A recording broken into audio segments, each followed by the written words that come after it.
UW's defense, primarily man-to-man. You'll see a little bit of 1-3-1 out of them, but when their defense is good, they're really good, like most teams.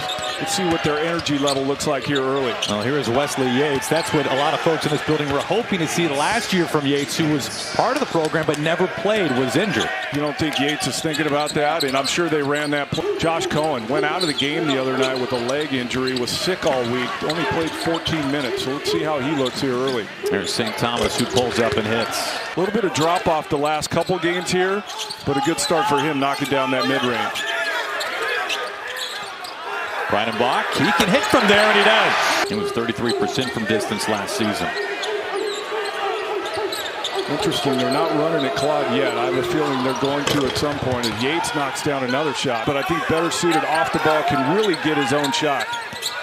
Osborne gives it up, and then a short little bunny put in Iannaccio.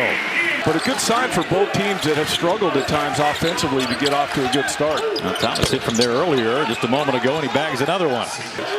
Now Cohen fighting for space, but they go up top to Thomas. A little spin cycle and fade. Everything's falling for the Trojans.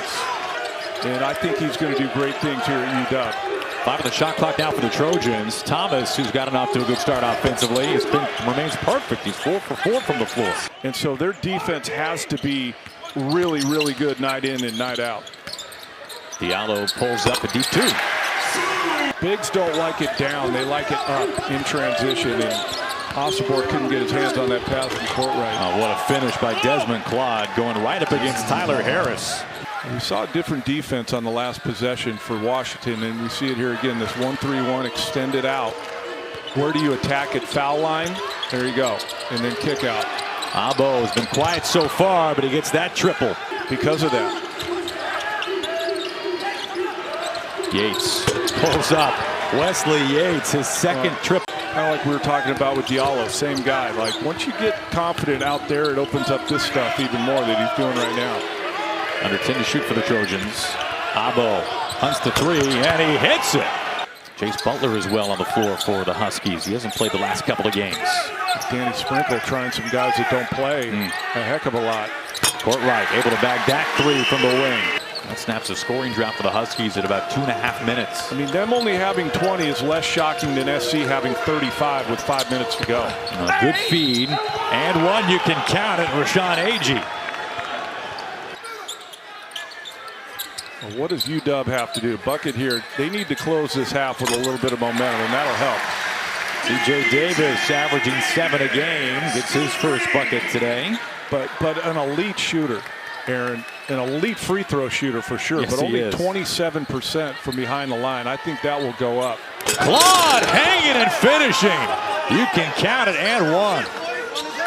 50% from the stripe as we see a miss there. But I think if he continues to miss at the foul line, it could become even more, Aaron. Like 10's a lot, but it's not out of the question. It could be even more than that. And this is both when the Huskies really need some points. And right at the horn, splash.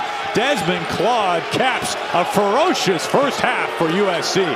Wasn't on the ball. He was more of a catch and shoot guy, move off it, and he's tried to transition to playing more on the ball. And that touches every bit of the rim, and Diallo is able to get it to fall through. This is second made 3 this season.